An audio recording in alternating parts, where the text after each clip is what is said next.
16th of May, 1944 in the South Pacific. Inside the Japanese submarine I-176, 103 men hear the first ping of American sonar through the hull. The lights cut to red. The captain orders silent running. 30 minutes later, the depth charges begin to fall. The boat shakes. Small debris rains from the overheads. Just after midnight, a final pattern of 13 charges goes into the water above her. By dawn, a 7-mile oil slick is all that remains. Floating in it are small scraps, paper marked with Japanese characters, and a single wooden sandal. None of the 103 men aboard will ever be recovered. Their fate was not unusual. It was the standard ending for the men of the Imperial Japanese Navy submarine service, where 4 out of every 5 who sailed never came home, where the air thickened with carbon dioxide until men hallucinated, where the heat reached 120 degrees and the food rotted in its cans. This is the story of why life aboard a Japanese submarine in World War II was worse than hell. The Imperial Japanese Navy went to war on December 7th, 1941, with 63 ocean-going submarines, the most varied submarine fleet of any belligerent. Throughout the remainder of the war, Japanese yards launched another 111 boats. Of those 174 submarines, 128 were lost, a loss rate of roughly 74%. The submarine arm at peak strength numbered around 12,000 men. Between 8,000 and 10,000 of them never came home. The casualty rate inside the submarine service exceeded 80%, 4 times the rate of the Imperial Japanese Navy as a whole. It was higher than the Kamikaze Corps, higher than the American submarine service, and on par with the German U-boat arm. The force had not been built first and foremost for commerce war. Japanese naval doctrine dictated that submarines were to scout ahead of the battle line, shadow the enemy fleet, attack it before the main decisive battle, and help reduce American strength before the battleships and carriers finished the job. Pre-war exercises had shown the mission was nearly impossible. The doctrine remained anyway. That doctrine shaped the boats. The most numerous fleet boats were the Type B-1 submarines, 20 hulls in all. They displaced 2,584 tons, surfaced, and stretched 356 feet. Crews of 94 officers and enlisted men were packed inside. Tested operating depth was only 330 feet, leaving little margin against a serious depth charge attack. Then there were the monsters. The I-400 class, conceived by Admiral Yamamoto as an underwater aircraft carrier built to strike targets like the Panama Canal and mainland America, ran 400 feet long with a 39-foot beam. Submerged displacement was 6,560 tons, more than double the size of the largest American submarine of the war. Each carried 3 Saren floatplane bombers in a watertight hangar with a pneumatic catapult. They held enough fuel to circle the globe 1.5 times. Crew complement reached 191. They had 1 toilet for the entire enlisted complement, a single squat hole cut in the deck above a septic tank. When the United States Navy fumigated I-400 after her surrender, sailors hauled out 50 bucket loads of dead rats. In every boat, space inside the hull was spoken for before comfort entered the discussion.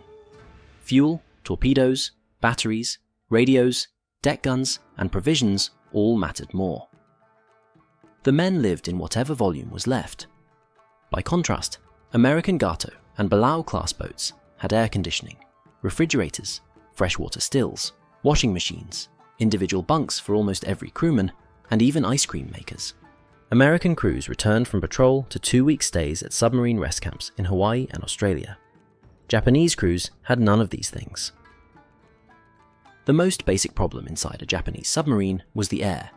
The boats purified it through chemical absorbers and released oxygen from flasks as required. The official maximum allowable carbon dioxide level was 3%. The minimum oxygen level was 17%. Those numbers sound clinical and controlled. In reality, they describe a crew living inside a carefully managed failure. Every hour submerged meant more strain on the atmosphere, more dependence on canisters, procedures, and guesswork. In 1- and 2-man midget submarines, crews were given charts showing how much oxygen they would consume and how much carbon dioxide they would exhale during submerged operations. because the margin for error was that small. The accepted limit was about 72 hours submerged before the air would no longer support life.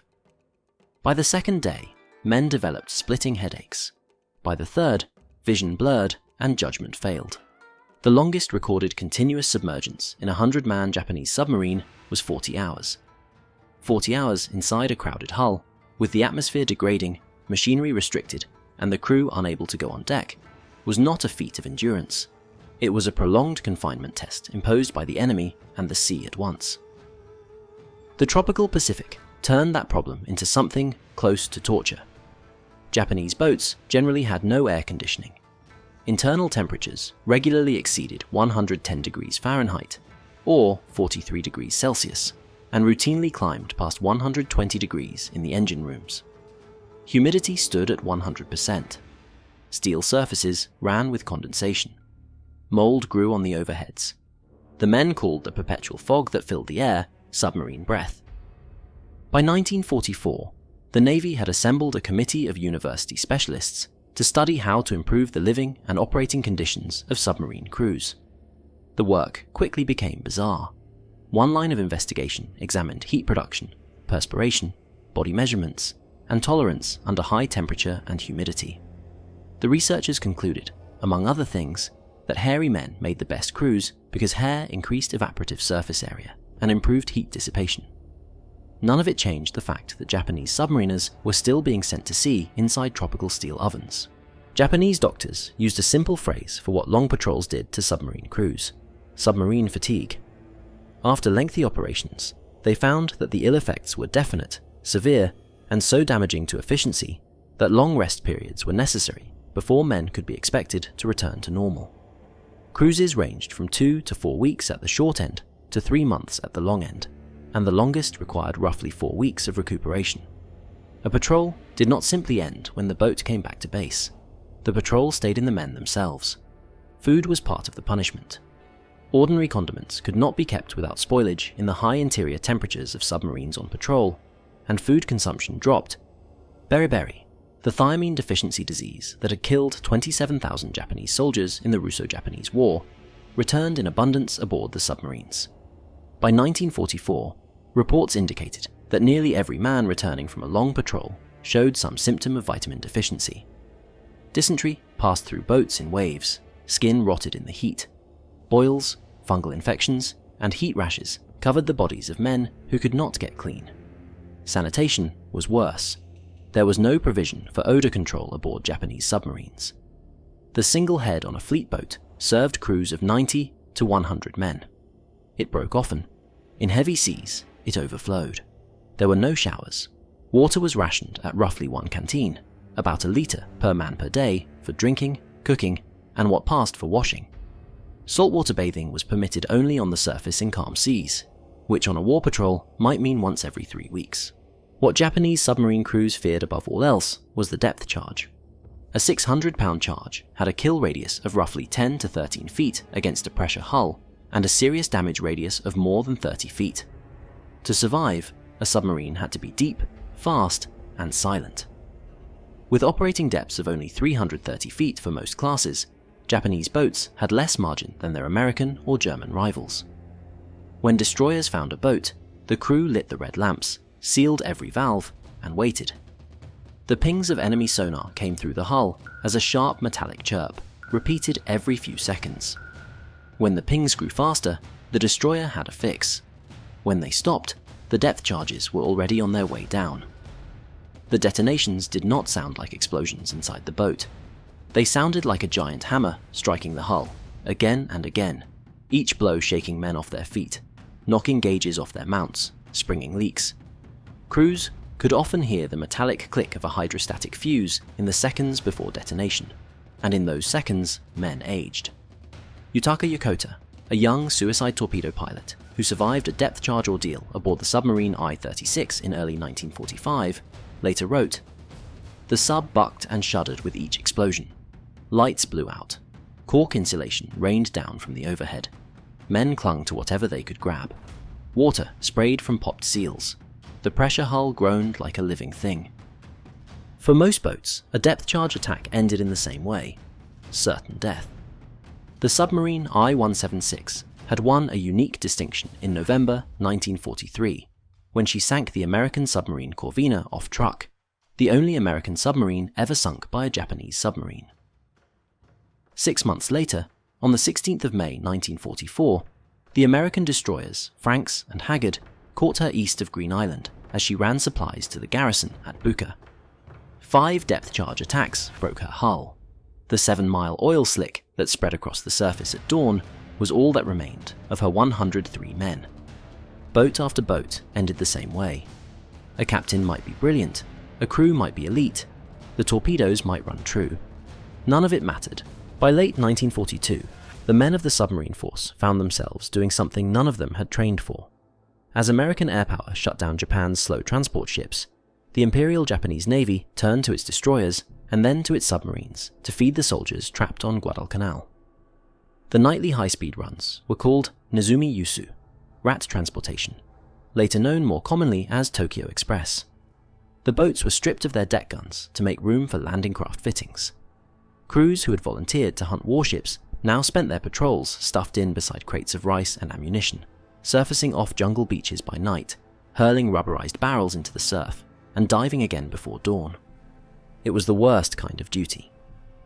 The boats were heavier, slower, and harder to handle. The cargo took up the spaces where men slept and ate. The runs were predictable, which meant the enemy was waiting. The submarine I-1 was rammed and sunk on January 29, 1943 off Kimimbo by the New Zealand corvettes Moa and Kiwi after a 90-minute battle. Her crew died running rice. The submariners became, in their own bitter view, beasts of burden, dying in enemy waters, with no torpedoes left to spare for warships. Zenji Orita, a submarine commander who later launched the first manned torpedo attacks of the war, wrote that the Naval General Staff insisted on using the submarine arm for fleet reconnaissance and supply, and that this was the single greatest strategic blunder of Japan's war. "We were ordered to do everything," Orita complained, "except sink the enemy." The men kept doing it until the end of the war. After Guadalcanal, the missions ran to Lae, Salamaua, and Buna in New Guinea, then to the bypassed garrisons of the Central Pacific. The crews of these boats lived inside the same heat, the same bad air, and the same fear of depth charges as everyone else in the submarine service. Only they were dying to deliver sacks of rice to men who would not be rescued and would not surrender. They had moved enough rice to delay starvation in a few garrisons. They had not changed the outcome of the war by a single day. As the war turned against Japan, the conduct of some submarine crews turned with it. The Imperial Japanese Navy had begun the war with a professional officer corps, trained in the same naval traditions as its Western counterparts. By 1943 and 1944, with morale fraying and orders coming down from a high command increasingly detached from reality, that professionalism began to give way. The submarine service produced some of the worst recorded atrocities committed at sea during the war. The pattern began in the Indian Ocean, where Japanese submarines hunting Allied merchant traffic from Penang and Singapore found themselves with prisoners and survivors they did not wish to take aboard, account for, or leave alive to report their position. Orders issued in March 1943 from the commander of the 1st Submarine Force directed crews to take no prisoners and to leave no witnesses. The boats complied. Survivors of sunken merchantmen, civilians and sailors alike, were killed in the water or aboard the submarines themselves. The submarine I-8, under Commander Tatsunosuke Arizumi, became notorious for this practice during her operations in the Indian Ocean in 1944. The submarine I-37 carried out similar killings. So did several others. The men aboard these boats enduring the same heat and bad air and exhaustion as every other crew in the service. Some of what they did was ordered from above. Some came from a culture in which surrender was disgrace, and survivors of a sunken ship were already, in a sense, dead men. None of it changed what the acts were. After the war, Allied tribunals tried several Japanese submarine officers for war crimes committed at sea. Arizumi avoided prosecution by killing himself on the way to surrender. Others were convicted and executed or imprisoned. The submarine service ended the war with a reputation for atrocity that the rest of the Imperial Japanese Navy did not share. It was another sign of what the service had become. By late 1944, life in the Japanese submarine force entered an even darker stage. The boats were no longer simply patrol craft. Increasingly, they became carriers for special attack weapons. After the loss of the carriers Shokaku, Taiho, and Hio at the Battle of the Philippine Sea in June 1944, Tokyo authorized mass production of a weapon two young officers had proposed. The Kaiten, meaning Heaven Shaker, was a manned version of the Type 93 oxygen torpedo. It ran 48 feet long, displaced 18 tons, and carried a 3,400-pound warhead in the nose. Both inventors died testing it. A secret base at Otsujima, near Kure, trained the volunteers, most of them between 18 and 20 years old. The training itself killed some of them. Those who survived training were paraded, photographed, and given ceremonial farewell sake before they boarded the mother submarines. Inside the weapon, the experience was something close to being buried alive. The control compartment was so cramped, a pilot could barely shift his weight. There was a small periscope, a gyrocompass, depth and speed gauges, and a single seat. Once the mother submarine submerged, the pilot climbed through a narrow access tube and the hatch was sealed behind him. He could communicate with the mother boat only through a telephone line that ran along the outside of the hull, often unreliable. He sat in the dark, in the heat, in the smell of his own sweat and the kerosene fuel, sometimes for hours, waiting for a target the mother boat might or might not find. If a target appeared, the line was cut, the clamps released, and the Kaiten dropped away into the sea. The pilot then had a few minutes of running time, a periscope view he could raise once or twice without giving himself away, and a single chance to ram. If he missed, he had no way back. The Kaiten could not be recovered. Many simply ran out of fuel and suffocated as the air inside the weapon gave out. The first operational attack came at Ulithi on November 20th, 1944. The mother boat, I-47, launched 4 Kaitens. One struck the fleet oiler Mississinawa, which exploded and sank. From late 1944 through July 1945, around 90 Kaitens were launched in combat. They sank a total of 3 American ships and killed 187 American sailors. They cost Japan 8 mother submarines, the lives of 106 Kaiten pilots in combat, and over 1,100 total Japanese deaths when training fatalities and support crews were counted. The Imperial Japanese Navy knew what the environment was doing to the men inside. It simply no longer considered that an important objection. The line between combat duty and ceremonial sacrifice had collapsed. The steel tube was still the same. The bad air, the heat, the fatigue, the confinement, and the smell were still there. What changed was the degree of hopelessness. Earlier in the war, a crew could at least imagine they served in an elite striking arm of the fleet. By 1945, many served in a force that had become a transport service, a special attack carrier, and finally, in too many cases, a mechanism for men who were not expected to come back. The Imperial Japanese Navy lost 128 submarines during the war. The submarine had been built to be a weapon of stealth and precision. For the men inside it, it was a floating climate trap and, very often, a grave. The men who had crewed them returned to a Japan that did not want to remember them. Many kept silent for decades. Looking back, the surviving crews blamed unwise orders for exposing boats to excessive risks and helping produce heavy losses. That criticism came from the men who had survived. Most crews never came home to make the same complaint. To serve aboard an Imperial Japanese Navy submarine between 1941 and 1945 was to accept odds of survival worse than any other branch of any belligerent's armed forces in the Pacific.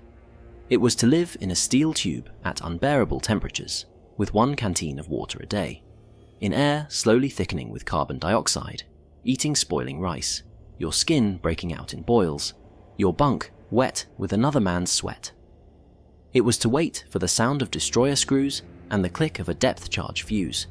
It was to know that if your boat was found, you would not surface again, and that you would die in the dark at crushed depth with the sea waiting to take you in an instant. By the time the submarine force ended the war carrying Kaiten and losing boats faster than it could use them, life aboard had become more than hard service. It had become a form of controlled human endurance at the edge of suffocation, disease, and annihilation. That is why, Life on a Japanese submarine during World War II was not simply hard, it was hell.